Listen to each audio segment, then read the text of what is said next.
2021 সালে ভারতের আগ্রাসনের বিরুদ্ধে আন্দোলনে শহীদ, আহত ও নিপীড়িতদের পরিবারের পক্ষ থেকে আন্তর্জাতিক অপরাধ ট্রাইব্যুনালে সাবেক প্রধানমন্ত্রী শেখ হাসিনা সহ 16 জনের বিরুদ্ধে মানবতাবিরোধী অপরাধ সংগঠনের অভিযোগ জমা দেওয়া হয়েছে।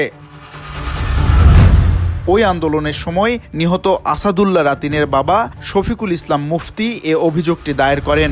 সে সময় উপস্থিত ছিলেন নাগরিক কমিটির সদস্য সচিব আক্তার হোসেন। ট্রাইব্যুনালে অভিযোগ দাখিলের পর আক্তার হোসেন সাংবাদিকদের জানান, 2021 সালে দেশের সমস্ত মানুষ ভারতের আগ্রাসন এবং ভারতের প্রধানমন্ত্রী নরেন্দ্র মোদীর বাংলাদেশে আগমনের প্রতিবাদে সারা দেশে আন্দোলন সংগ্রাম করেছিলেন।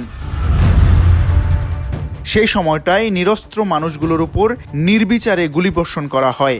সরকারের হিসেবেই সেদিন 17 জনকে গুলি করে হত্যা করা হয়। চট্টগ্রামের হাটহাজারী, ব্রাহ্মণবাড়িয়া এবং ঢাকায় নির্বিচারে গুলিবর্ষণ করা হয়েছিল। সেই সময়টায় ব্রাহ্মণবাড়িয়ায় 54টির মতো মামলা দায়ের করে প্রায় 7,000 মানুষকে আসামি করা হয়। এতে আহত, শহীদ ও নিপীড়িতদের পক্ষ থেকে সাবেক প্রধানমন্ত্রী শেখ হাসিনা, তৎকালীন স্বরাষ্ট্রমন্ত্রী আসাদুজ্জামান খান কামাল এবং ব্রাহ্মণবাড়িয়ার তৎকালীন এমপি ওবায়দুল মুক্তাদির সহ 16 জনের নামে আন্তর্জাতিক অপরাধ ট্রাইব্যুনালে অভিযোগ দায়ের করেছি বলেও জানান Akhtar Hossain. VOD Bangla news desk.